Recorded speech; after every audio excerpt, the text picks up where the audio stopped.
Daqui a pouco eu vou começar.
Bom, são 19 horas, então vamos iniciando o Evangelho dessa noite.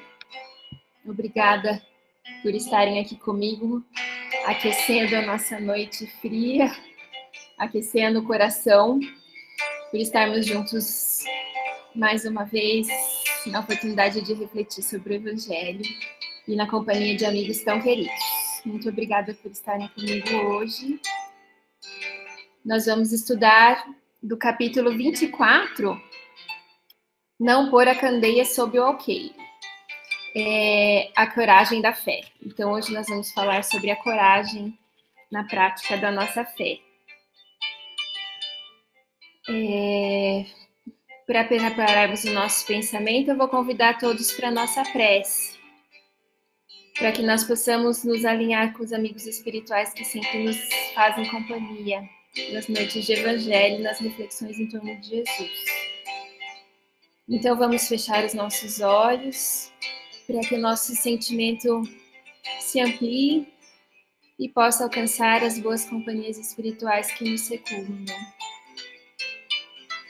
Amado Jesus, que nesse momento de encontro com o seu Evangelho, nosso coração esteja aberto e doce, e os nossos pensamentos, a nossa visão se amplie diante da oportunidade de refletirmos para a nossa melhora e o aprimoramento no caminho espiritual. Somos espíritos encarnados na Terra, mas que vislumbram um futuro melhor para si e para todos.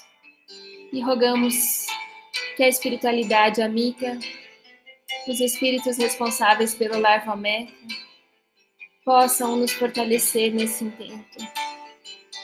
Que possamos sentir a vibração de estarmos sendo o Lar Valmeca em cada um dos nossos lares, em cada um dos locais que estivermos. Que sintamos a força que essa fé nos traz.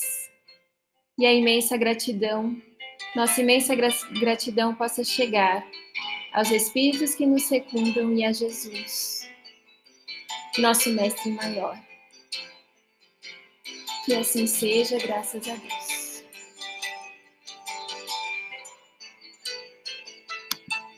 Então, deixa eu pausar aqui. Então, boa noite a todos, novamente. Vamos começar pela leitura do Evangelho. O item 13, 14, 15 e 16, eu vou ler mais o comecinho para a gente iniciar as reflexões. A coragem da fé. São duas anotações, a primeira é de Mateus. Todo aquele, pois, que me confessar diante dos homens, também eu o confessarei diante de meu Pai, que está nos céus. E o que me negar diante dos homens, também eu o negarei diante de meu Pai, que está nos céus.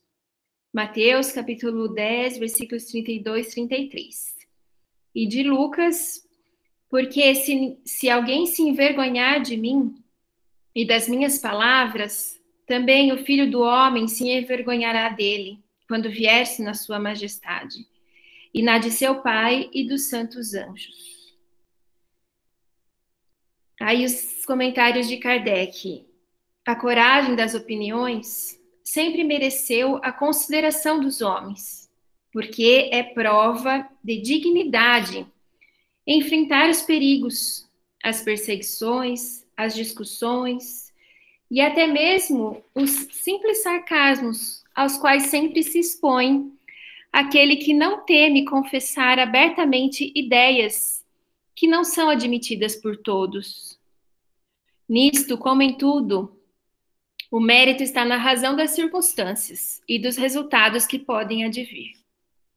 Há sempre fraqueza em recuar diante das consequências da sustentação das opiniões. Mas há casos em que isso equivale a uma covardia tão grande como a de fugir no momento do combate. Eu vou fazer uma pausa aqui na leitura para nós refletirmos um pouco sobre isso. Bom, é o item que Jesus colocou no seu evangelho, ou seja, na verdade, que Jesus falou e fez questão de ensinar aos seus discípulos e a todos nós, a importância dessa força interior, dessa coragem da fé. Porque aquele que não conseguia assumir essa fé diante das oposições, dos perigos do da vida na encarnação, dos desafios que surgem, aquele que não conseguir confirmar essa fé, não tem uma força, não tem uma ligação suficiente, um vínculo, uma sintonia forte o suficiente com o Cristo para que ao chegar no mundo espiritual seja reconhecido por ele, para que ele confesse, como ele coloca aqui nas suas palavras, né?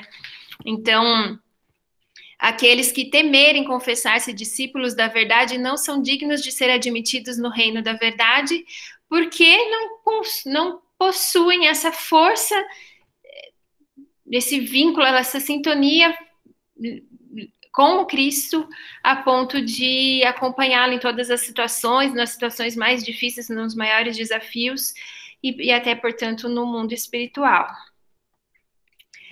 Quando eu vi que eu ia falar sobre esse trecho, inicialmente eu senti um frio na barriga, porque na verdade, eu estou feliz com a oportunidade de refletir sobre isso, mas era algo que eu carregava em mim um certo desconforto e eu nunca tinha aprofundado a reflexão sobre isso. Que desconforto? Quando eu ouço assim a necessidade dessa coragem de expressar a sua fé diante de qualquer oposição, eu me sinto tímida e fraca nessa força, nessa energia de expandir a minha fé, independente da plateia, independente de quem esteja comigo. Eu fui pensando que eu não sou uma pessoa que publicamente fico colocando comentários, ou mesmo, por exemplo, nas redes sociais, divulgando textos espíritas, trazendo esse tema. Também não sou muito ativa em redes sociais, né? Mas não é uma marca minha essa divulgação espírita nesse contexto mais amplo, e mesmo na minha vida, no meu dia a dia, não falo muito disso com as pessoas do meu trabalho. Aí eu fui pensando, mesmo quando eu comecei, quando eu me tornei espírita, meus pais não eram espíritas, eu era adolescente, também não falava amplamente da doutrina espírita em casa, assim, comentava um ou outro momento, mas nunca fui uma pessoa que fez questão de divulgar, de fazer esse movimento de expansão do conteúdo espírita.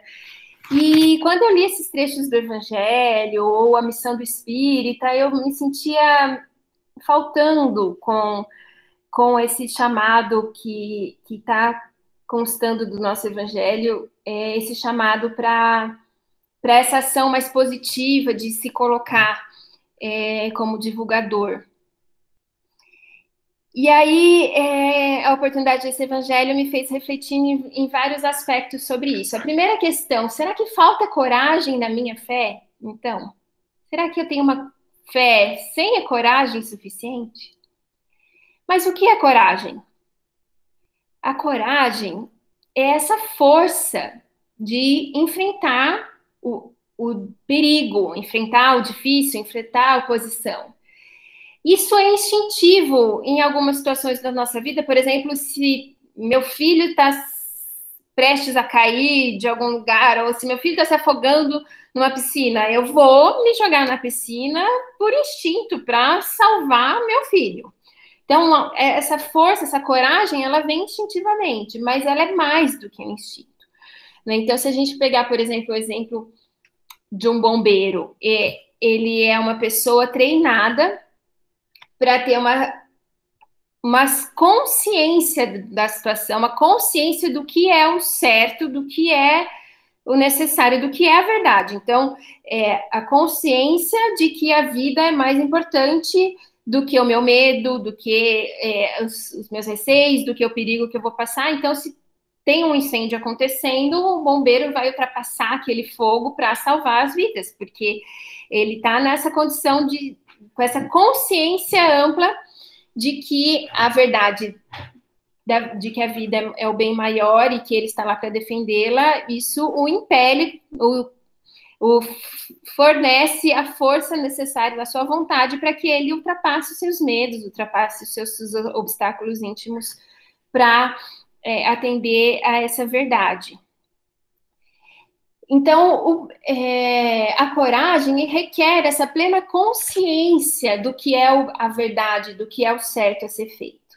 E requer também essa vontade, acima de tudo, acima das minhas próprias necessidades, para colocar essa coragem em movimento e transformar isso numa ação. Eu tenho consciência sobre a verdade cristã. O que Jesus falou sobre o amor, o bem, a caridade, é uma verdade para mim? Eu pensei que eu tenho essa consciência. Para mim, realmente, o que Jesus falou é uma lei das nossas existências espirituais, da nossa eternidade, é o caminho que todos nós temos que passar e traçar. Então, não me falta essa consciência que é o ingrediente fundamental para a coragem. Eu tenho consciência, eu tenho certeza que a verdade do Cristo é a verdade maior.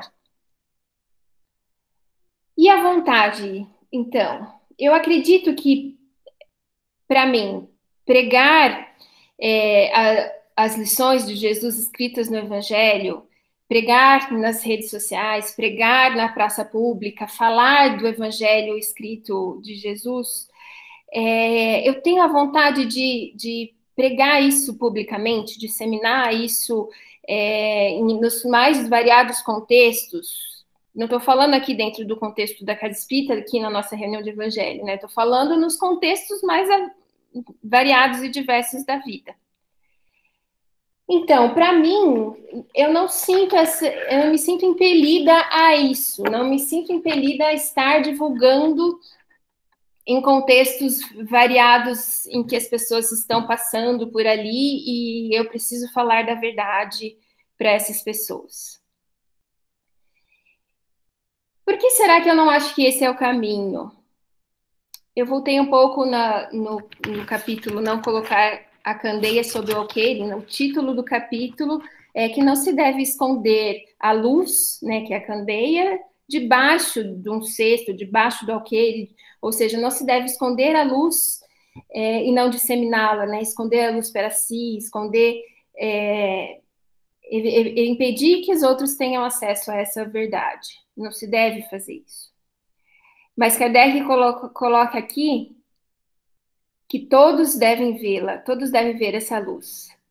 Mas esse trecho não diz que tenhamos que revelar inconsideravelmente todas as coisas, pois todo ensinamento deve ser proporcional à inteligência de quem recebe, e porque há pessoas que uma luz muito viva pode ofuscar sem esclarecer. Então, aqui Kardec coloca um elemento que é muito importante quando nós estamos falando de divulgação, de falar da verdade. É o componente de quem está ouvindo, quem está na escuta disso. Quem está na escuta está pronto para ouvir? Quem está na escuta quer ouvir? tem uma ligação comigo e precisa ouvir aquilo naquele momento? Eu considero isso? Porque senão, nós vamos estar jogando pérolas aos porcos, como Jesus mesmo falou. Mais para frente, Kardec coloca em relação ao espiritismo a mesma coisa que em relação ao que Jesus falou lá no começo, quando ele estava encarnado entre nós, né? Que os incrédulos sistemáticos, aqueles que não acreditam no espiritismo, os obstinados zombadores, os adversários interessados, são para o espírita o que eram os gentios aos apóstolos. A exemplo destes, nós espíritas devemos procurar prosélitos, primeiramente, entre as pessoas de boa vontade que desejam ver a luz, nas quais se encontra um germe fecundo e cujo número é grande, sem perderem tempo com os que se recusam a ver e entender, e que mais se aferram ao seu orgulho quanto mais se der a impressão de se valorizar a sua conversão. Então, às vezes, dá a impressão que é valioso converter alguém que está super ligado no pensamento materialista, do que convencer outros espíritos que estão procurando essa verdade. E, na verdade, não, está escrito aqui que mais vale abrir os olhos a 100 cegos que desejam ver claramente do que a um só que se compraz na obscuridade. Então, quando nós falamos em expandir, falar, levar a verdade para o mundo, levar aquilo que nós acreditamos, falar da reencarnação, falar da vida futura, nós precisamos pensar em quem vai receber isso, para quem que eu vou falar, em que momento que eu vou levar isso, essa verdade que eu já tenho para mim como a verdade mesmo, como um bem maior que precisa ser levado adiante. A gente precisa entender essas falas de Jesus também dentro do contexto histórico. Foi muito importante que Jesus tenha colocado para os seus discípulos a importância dessa coragem da fé, dessa força interior para ultrapassar os obstáculos que viriam, porque viriam muitos obstáculos. Nós sabemos, graças a Deus, que temos contato com as histórias para nos ensinar, nos fortalecer, né? Mas quantos sacrifícios que os primeiros cristãos passaram, né? Quantos desafios foram impostos a eles, quanto eles precisaram provar a sua fé, e muitos não conseguiram, negaram Jesus no primeiro momento, né? Porque foram desafios imensos e muitos pagaram com a própria vida. Então, foi muito importante que Jesus trouxesse a importância dessa coragem, dessa força, para que eles levassem essa verdade adiante e para que eles tivessem coragem de ultrapassar aqueles desafios que foram impostos para eles. Mas temos que pensar que para 10 mártires cristãos, para um mártir cristão que pagou com a própria vida, que precisou abjurar Jesus, ou que precisou falar publicamente da sua crença, daquilo que ele realmente acreditava, haviam centenas e milhares de outros cristãos atuando e trabalhando em silêncio nas suas casas, nas suas orações, acolhendo aqueles que passavam por eles, na sua vizinhança, aqueles que estavam em viagem.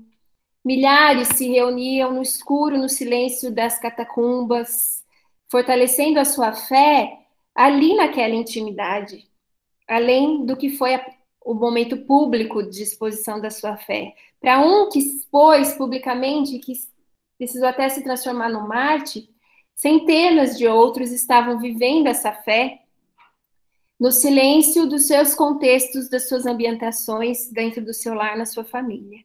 E foi a força desses que sedimentaram a lei de amor que Jesus estava trazendo, foi a força desses cristãos que permitiu que o evangelho persistisse na humanidade, se transformasse em diversas religiões, inclusive cristãs, e que permitiu que essa verdade chegasse até nós nessa encarnação. A força dessa ação, dessa vibração cristã que se fazia em cada lar, no silêncio de cada um dos relacionamentos, no acolhimento a cada um que chegava até eles. E, por sua vez, o Espiritismo também trouxe um acréscimo de conteúdo. Então, a gente já está falando sobre a verdade. Jesus precisou falar por parábolas no começo, porque vendo eles não veem, ouvindo eles não ouvem. Então, Jesus deixou claro que tinham conteúdos que não eram para aquele momento, que a humanidade precisaria amadurecer. E aí passaram-se séculos de amadurecimento intelectual e de vivência cristã para que se pudesse chegar um novo conteúdo da espiritualidade, que é a doutrina espírita. E também não chegou sem resistência, né? Muitos espíritas precisaram dessa coragem da fé. Foi por isso que Kardec colocou esse trecho no Evangelho segundo o Espiritismo, né? Muitos espíritas precisaram dessa força de assumir a verdade espírita, assumir a sua crença, a sua fé publicamente, diante de tantos opositores, diante de zombadores, diante daqueles que reagiam com sarcasmo, como diz aqui no Evangelho, tiveram que levar adiante discussões para que esse conteúdo espírita, essa verdade, permanecesse na Terra entre nós. Alguns livros chegaram a ser proibidos também, então teve uma oposição importante. E é interessante a gente ver que muitas vezes essa oposição vem dentro das religiões que estão estabelecidas, né? Tanto na época de Jesus, quanto que ele sofreu com os religiosos da época, e depois Kardec e o início da doutrina espírita também, quanto que sofreu com religiões que se sentem ameaçadas por essa nova verdade, né? E muitos precisaram publicamente defender essa nova verdade. Mas, novamente, para que precise defender publicamente com força e com energia, vivacidade, centenas estão defendendo pelas suas ações, pelos seus pequenos gestos do dia a dia, pela crença, pela fé que têm e que vivenciam no seu contexto, na sua prática. E no Brasil, então? No Brasil, nós tivemos a figura de Chico Xavier. Foi uma figura importantíssima para a preservação do espiritismo e da expansão do espiritismo no Brasil, né? Chico Xavier é um espírito de moral ilibata, não há o que questionar da moral do Chico. Justamente ele defendeu publicamente o conteúdo espírita, né? Foi até na televisão, quantas vezes sofreu investigações e sofreu desmoralizações, tantas formas de pessoas tentando desmoralizá-lo. E como que ele venceu isso? Ele venceu no discurso, ele venceu nas palestras, convencendo as pessoas, né, nas suas preleções sobre o Evangelho, sobre a mediunidade, sobre o conteúdo do mundo espiritual que ele vinha trazendo nas suas psicografias. Não, ele venceu pelas suas atitudes morais, pelos seus gestos diários de acolhimento de centenas e centenas de pessoas em sofrimento, quantas que ele levou consolo. Então, é a prática, é a vivência da dedicação, da caridade, do amor, que tornou o espiritismo tão respeitado no Brasil, graças à figura do Chico Xavier. Porque depois, quantos outros desvirtuaram o espiritismo, mas entre as diversas religiões, a figura do Chico foi uma figura muito importante para preservar o espiritismo no nosso país. E a gente tem uma impressão do Brasil como um país com uma mistura de tantas raças, né? Então, nós formamos a nossa sociedade a partir dos índios que estavam aqui, depois os portugueses e os negros que vieram da África. E aí, com toda essa variedade, com toda essa miscigenação, nós tivemos também a participação, e temos, hoje em dia, muitas religiões convivendo no Brasil. Até que pacificamente, nós não somos uma sociedade que vive em guerra, né? Ainda existem países no planeta em que a questão da religião é uma questão de vida ou morte, né? Que leva realmente a guerras. Não é essa a nossa prática, mas será que nós toleramos bem essa convivência entre todos? Entre todas as formas de religião no Brasil? A gente tem a impressão que sim, porque é muita miscigenação, porque a gente vive em lugares que não sofremos isso diretamente. Mas vou trazer para vocês uma pesquisa que o Francis fez com seu grupo de pesquisa, com a participação, com a parceria do Dorival, que vocês conhecem no Live América também, né? E eles fizeram um grande estudo sobre a intolerância no Brasil. Foram alguns até do Live América receberam e responderam os questionários. Foram mais de 1.400 pessoas que responderam o questionário. Desses 1.009 respondedores validados, e tinha uma questão lá se a pessoa já tinha sofrido intolerância religiosa. Então, com mais de 1.000 pessoas respondendo uma pesquisa, é uma amostra bem significativa para a gente saber o que está acontecendo na nossa realidade nesse momento hoje. Foi feita em 2018, na verdade, a pesquisa, né? E 36% declararam que já tinham sofrido alguma forma de intolerância religiosa. 36% é mais de um terço das pessoas que responderam a pesquisa declararam que já tinham sofrido alguma forma de intolerância. E dentre esses, olha, aquele que eu vou falar dos mais falados aí, né? Aquele que se declarou da religião judaísmo, 83% declararam que já tinham sofrido alguma forma de intolerância.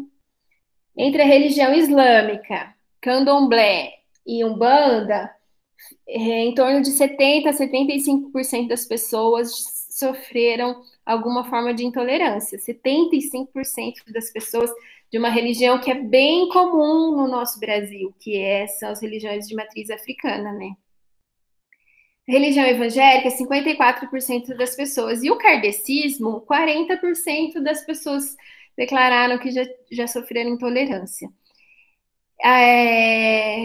Eu acho que esse valor baixo de intolerância entre os kardecistas muito se dá por causa dessa referência tão importante que foi Chico Xavier no nosso país. Muito disso é por causa disso, porque outras religiões espiritualistas, né, como são religiões de matriz africana, elas sofrem muito mais discriminação. E muito porque também nós temos um grupo de espíritos encarnados no Brasil, e a gente vê crescendo isso nos últimos anos, a expansão de um pensamento mais conservador, um pensamento mais ligado à letra da religião, um pensamento mais fundamentalista em termos de religião. Isso está se expandindo no Brasil nos últimos anos, a gente viu isso crescendo. Talvez se a gente fizesse a pesquisa de novo daqui 2, 3 anos, esse número vai ser ainda maior, porque esses espíritos vinculados a essas religiões mais ligados à letra, ao que está escrito na Bíblia, muitas vezes têm atitudes contrárias às religiões espiritualistas, espíritas e essas outras. Então, isso tem crescido no Brasil, esse pensamento mais conservador, e nós que por muito tempo não sofremos tanto intolerância e discriminação quanto espíritas, não sabemos como vai ser no futuro se esse pensamento continuar a progredir. Então, qual deve ser a nossa atitude para antepor essa prática e essa expansão desse pensamento mais ligado à palavra, à letra, ao que está escrito na Bíblia. Como que nós vamos expressar a coragem da nossa fé? Está na hora de nós irmos à praça pública falar sobre o que é o Espiritismo? Eu acredito que é aquele que se sente impelido, que tem essa força, que tem essa vontade para expandir publicamente em palestras, no seu trabalho, na praça pública, enfim, montar grupos e chamar as pessoas para conversar. Quem tiver essa força para chamar aquele que passa por ele e quer falar sobre a verdade espírita, sobre a verdade cristã, quem tem essa força, essa energia em si, vai viver isso, né? Isso faz parte da construção espiritual de quem já tem quem carrega consigo essa característica. Agora, para muitos outros, e eu me coloco nesse outro grupo, a coragem da nossa fé vai ser expressa nas nossas ações do dia a dia. No pequeno gesto da minha casa, com a minha vizinhança, com a minha casa espírita, com os espíritos que vêm até mim dentro da minha casa espírita, que procuram a fé, que procuram a religião, o esclarecimento espírita, aqueles que estão próximos, amigos que estão sofrendo uma dor e precisam enxergar a verdade espiritual, a vida espiritual, que tudo isso é muito maior. A prece que eu faço, o consolo que eu ofereço a um amigo nessas situações de dor. Assim é que nós vamos estar expandindo a coragem da nossa fé, porque nós vamos estar vivendo a consciência que nós temos da verdade espiritual, da verdade do amor, do bem e da caridade, que é a verdade cristã. E é nessa ação pequena diária que nós vamos criando o ambiente e a sintonia, a vibração cristã mais pura, a vibração que vai expandindo o que é a verdade de Jesus, que vai expandindo pela prática o amor do Cristo.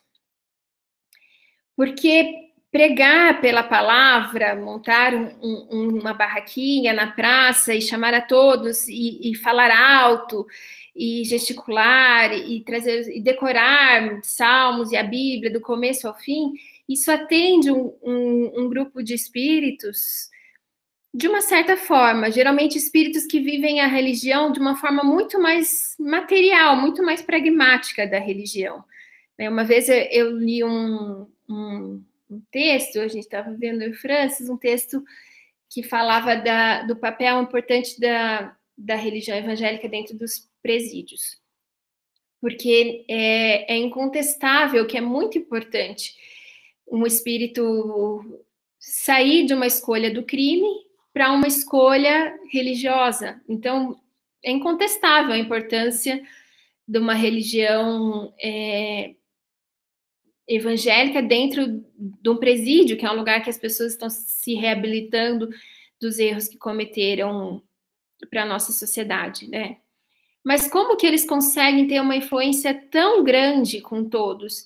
É porque o que eles oferecem é muito imediato. É uma mudança na forma de se vestir, é uma mudança na sua fala, é uma mudança até em alguns locais do tipo de cela que o preso vai estar e do tipo de benefícios que ele vai ter dentro da penitenciária. Então, é bem pragmático, é bem vinculado ao contexto dessa encarnação. E o que eles oferecem é um retorno até financeiro dentro das igrejas, né? Enfim, então isso diz respeito muito ao mundo, o hoje, agora, essa encarnação atual. E isso serve muito a diversos espíritos que estão nesse tempo, né? Que a gente tem que respeitar e conviver bem e justamente tolerar, para não oferecer intolerância, mas oferecer tolerância e compreensão a todos, né? Mas esse é um tipo de prática religiosa que atende a um grupo de espíritos. Agora, a prática do amor verdadeiro, a prática da caridade, amparar, ajudar, se compadecer daquele que está sofrendo, atende todos os espíritos.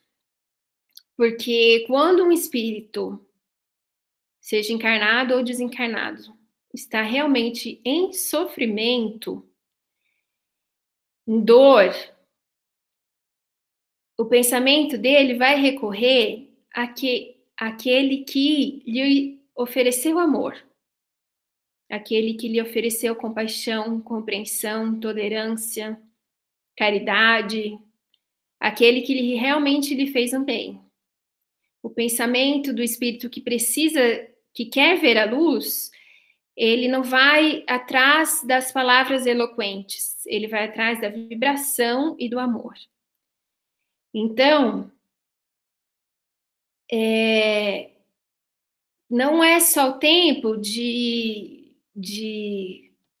eloquência na nossa fala, é o tempo de vivência, de prática no dia a dia, nas nossas pequenas ações, porque é isso que dissemina, é isso que propaga, é isso que expande a verdade cristã. E isso é a expressão, sim, da coragem da nossa fé. A coragem de sair do nosso conforto e ir atender aquele que precisa. E de ouvi-lo realmente na sua necessidade. Se for a necessidade de aprofundar no conhecimento espírita, se for a necessidade de aprofundar no conhecimento do Evangelho, é isso que eu vou ter a oferecer. Se aquele espírito não está preparado para aprofundar em conceitos, em palavras, eu vou oferecer o amor, eu vou oferecer o chá, um pão, eu vou oferecer o que eu tiver de melhor para oferecer, atendendo a necessidade daquele espírito. E quando ele estiver precisando enxergar a luz, ele vai procurar a vibração da luz que ele já encontrou, seja encarnado ou seja desencarnado.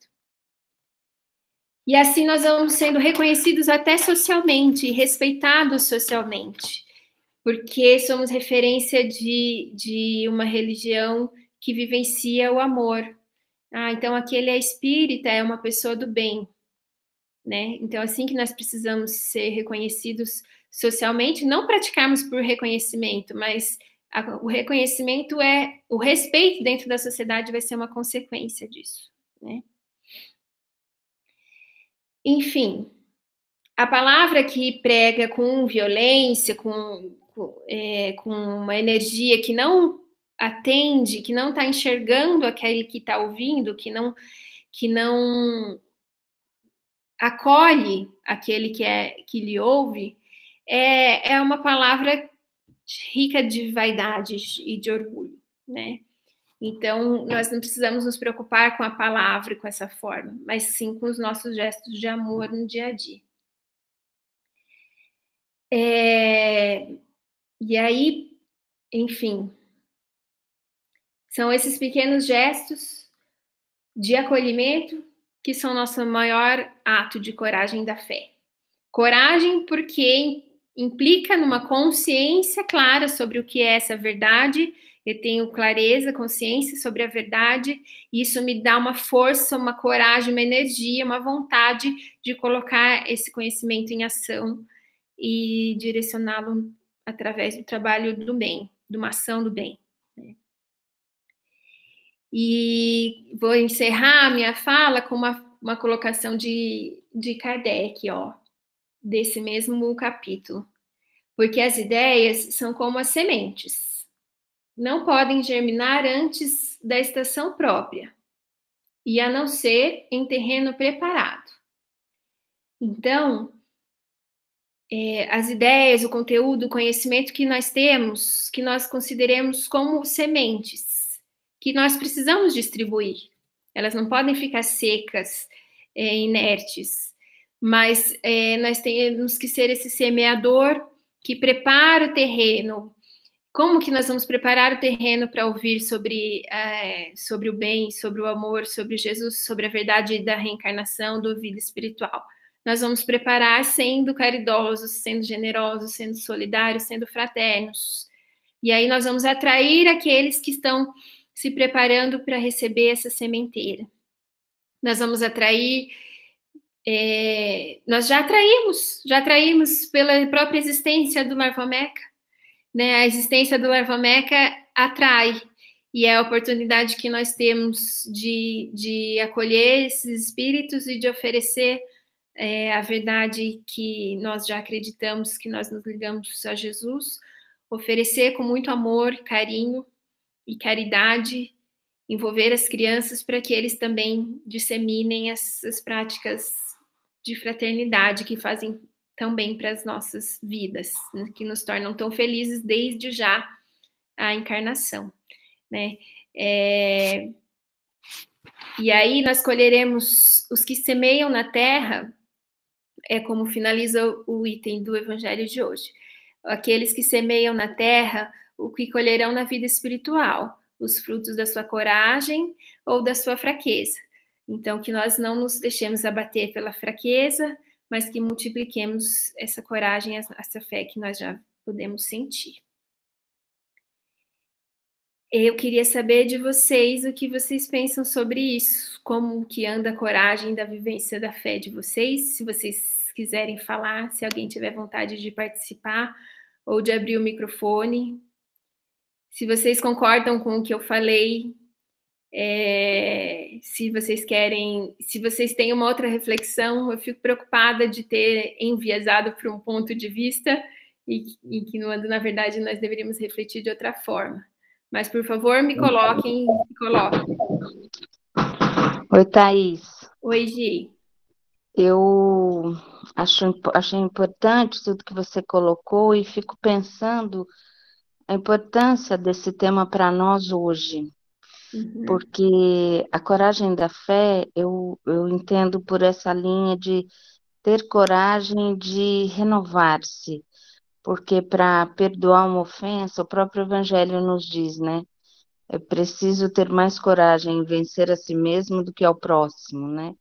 Então, em alguns momentos, nós precisamos nos encher de coragem para vencer as cristalizações que temos carregado e que ainda têm nos impedido de ser verdadeiros cristãos. E o exemplo do Chico traz isso para nós, né? A grande autoridade, ele é uma unanimidade em qualquer religião, né? Ninguém contesta o Chico, e ele trouxe para nós esse valor à doutrina espírita por conta da sua postura. Então, nós estamos num momento muito propício de nos encher de coragem e praticar essa fé nas horas que nós temos sido chamados. Fé de que as coisas que estão acontecendo estão sob os auspícios do alto, isso é uma coisa importante. Fé de que se é a nossa hora agora, é porque isso estava programado conosco, né? É a nossa hora de partir de um patamar para outro. E isso, todo o testemunho cristão, muitos de nós aqui conhecem a história da cristandade, e como você bem colocou, passaram por situações muito desafiadoras. O nosso desafio é ser cristãos diante do que nós estamos assistindo. Sim. E ser cristãos diante do que nós estamos assistindo não é só nos manter calados na rede social, porque às vezes dá vontade de dar umas respostas, você pensa, meu Deus, eu não posso colocar isso, né? Então, é calar esse sentimento de intolerância que muitas vezes ele não se manifesta pelas nossas palavras, mas ele se manifesta na nossa energia, no nosso sentimento. Eu sinto muito que esse é um momento que está exigindo que a fé se assente verdadeiramente em nós. E para isso, haja força, né? Haja coragem, haja luta íntima. A luta que nós espíritas aprendemos é a luta íntima, que talvez seja muito mais difícil do que com o adversário, porque com o adversário a gente não vive com ele, né? E conosco é uma luta constante com aquilo que nasce dentro de nós, né? Então eu penso muito nesse aspecto Com desse certeza. item. Muito obrigada por essa lembrança tão oportuna, realmente. Para nós entrarmos nesse movimento, nesse gesto tão fundamental para o momento atual, que é o gesto de expansão do bem e do amor, nós precisamos vencer muitas limitações íntimas, né? Vencer a intolerância, a impaciência, a incompreensão, calar os nossos melindres, porque o momento é urgente na expansão do bem e do amor, né? Nosso planeta e o nosso Brasil está precisando muito que nós não nos acanhemos e movimentemos com gestos, com ações, o bem e o amor, né? E para isso nós temos que vivenciar, que ultrapassar as nossas amarras que limitam esse movimento. Realmente é o momento atual que pede imensa fé, alimentação. A gente precisa alimentar a nossa fé. Nós somos espíritas, né, gente? A nossa fé, ela não vem de fora. A nossa fé vem da nossa compreensão, reflexão, entendimento do que está acontecendo, como a gente falou.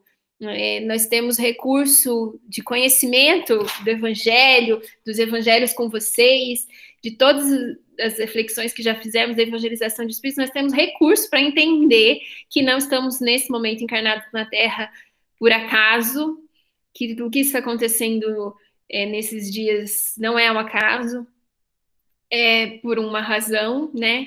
E que nos pede, com certeza, muita movimentação interna para repercutir numa movimentação externa, que é um movimento de amor, de fraternidade no nosso dia a dia, né?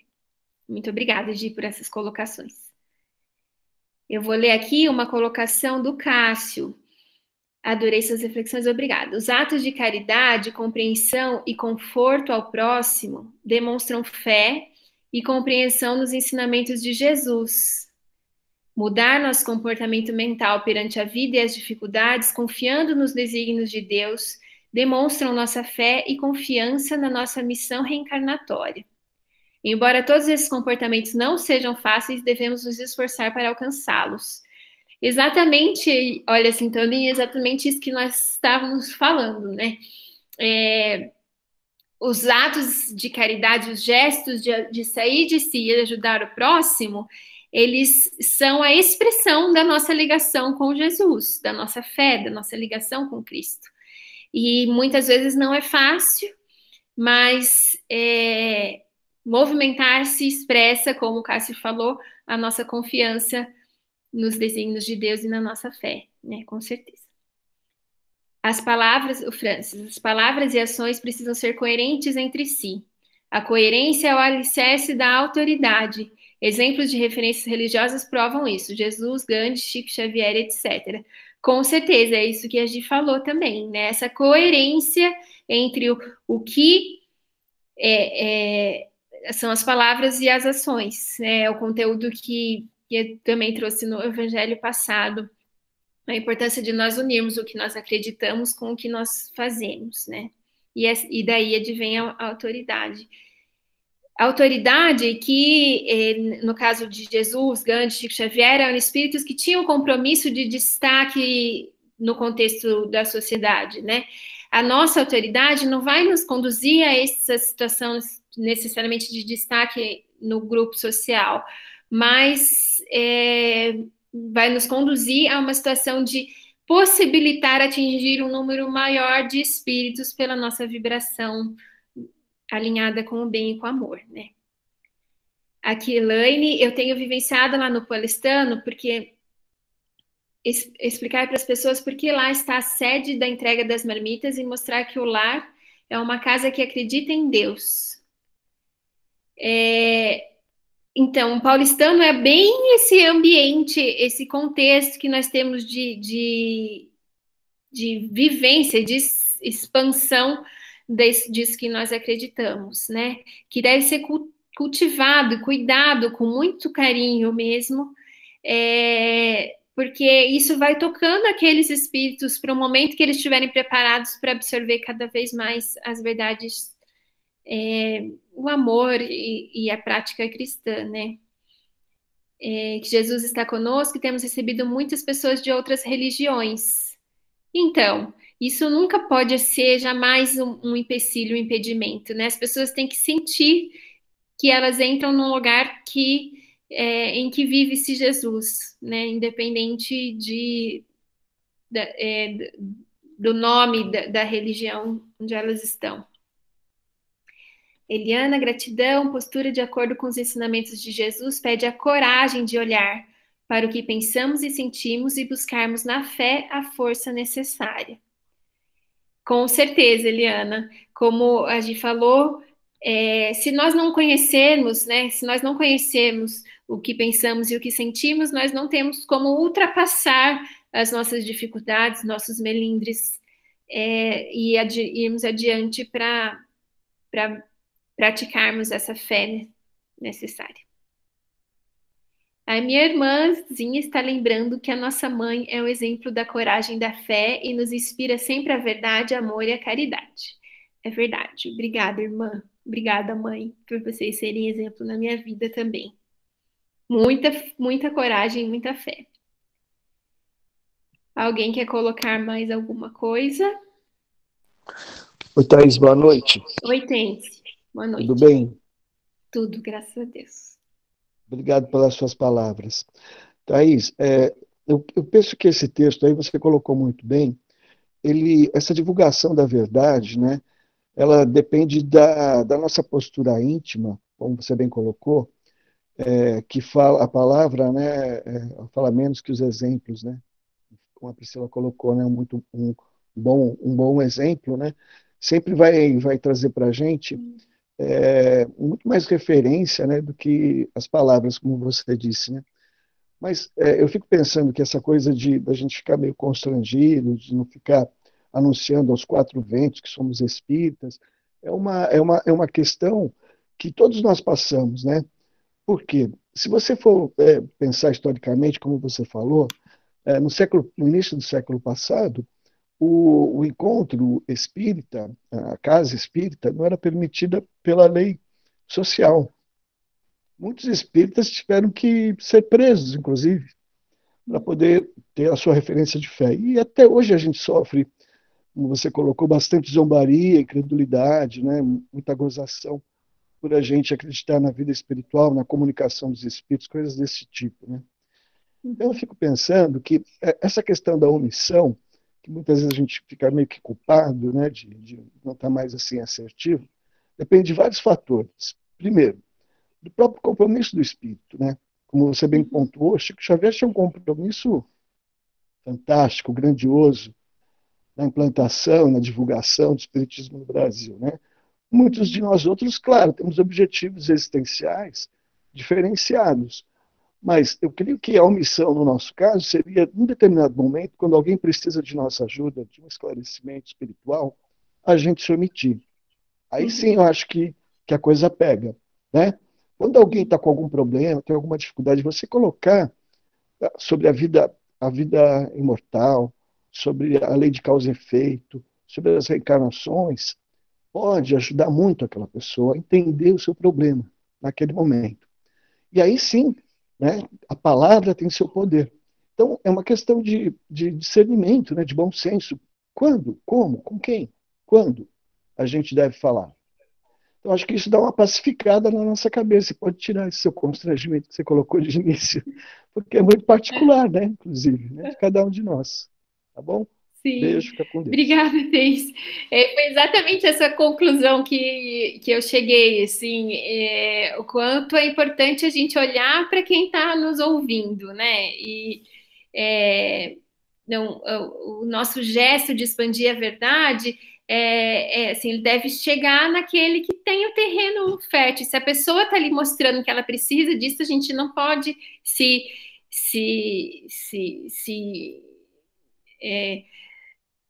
envergonhar ou se acanhar e impedir que a verdade chegue, né? Mas, infelizmente, no nosso histórico espiritual, você citou, né, a história recente, que o espiritismo era proibido, discriminado, e isso está na nossa memória espiritual de quantas encarnações, né? Talvez tivemos que nos esconder, nos encontrar secretamente para ler as escrituras, né? Em quanto tempo a humanidade carregou verdades sobre o mundo espiritual que eram reservadas aos escolhidos, né? Então, faz parte, infelizmente, da nossa história espiritual na humanidade, no planeta Terra, e que nos traz esse receio, esse medo de não sermos aceitos, né? Porque todos nós queremos aceitação. Mas nós seremos aceitos quanto mais nós acolhemos aqueles que chegam até nós com uma demanda, né? E consolarmos e temos uma palavra para ajudar. Muito obrigada por suas colocações. Foi muito bom. Eu tentei fazer mais enxutinho hoje, porque eu estava sempre ultrapassando o horário, e aí foi muito bom contar com a conversa com vocês. Porque, né, enfim, que falta faz estarmos reunidos juntos no Levo Meca, mas pelo menos nós temos a oportunidade aqui, né? Muito obrigada por todos. Vamos agora levantar os nossos pensamentos para agradecer, para vibrar para o nosso planeta, para que nós tenhamos a força, a coragem, essa coragem da fé que o Evangelho de hoje nos pede. Então vamos elevando as nossas vibrações de imensa gratidão ao Cristo, que além de ter nos tocado com sua verdade para conduzir a nossa existência espiritual, nos incentiva sempre, nos mostra a nossa realidade e o caminho que temos a seguir. Muito obrigada, Jesus, por termos a oportunidade nessa encarnação de refletirmos e nos aproximarmos de Ti. Pedimos nesse instante que do alto os espíritos que incansavelmente auxiliam o planeta Terra nesse momento delicado por que passa, possam utilizar das nossas vibrações e das nossas energias para auxiliar aqueles que necessitam. Que esses bons espíritos recolham em nós e distribuam o amor, o consolo e a fé àqueles que encontram os seus corações oprimidos e entristecidos. Senhor, que tenha acesso à intimidade daqueles que buscam uma luz, um consolo e a esperança. Que esses possam olhar para a natureza, para a vida e para a sua força e enxergar que o nosso futuro será de luz. E que isso requer de nós movimento e ação fraterna. Amigos espirituais que socorram aqueles que desencarnam, que socorram aqueles que socorrem no planeta, que auxiliem e amparem aqueles que reencarnam e que chegam a esse planeta com suas tarefas definidas, para que o bem se dissemine, se desenvolva, floresça e tenhamos um futuro mais suave, mais cheio da força da nossa energia. Que tenhamos coragem, Senhor. Que a coragem impulsione a nossa renovação íntima e atenda ao nosso papel na encarnação no momento que vivemos.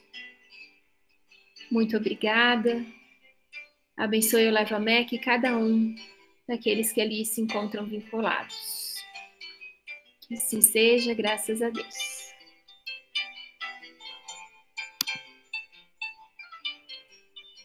Muito obrigada, queridos. Tenham uma boa noite, um bom início de semana, renovados para todos nós, tá bom? Muito obrigada pela companhia.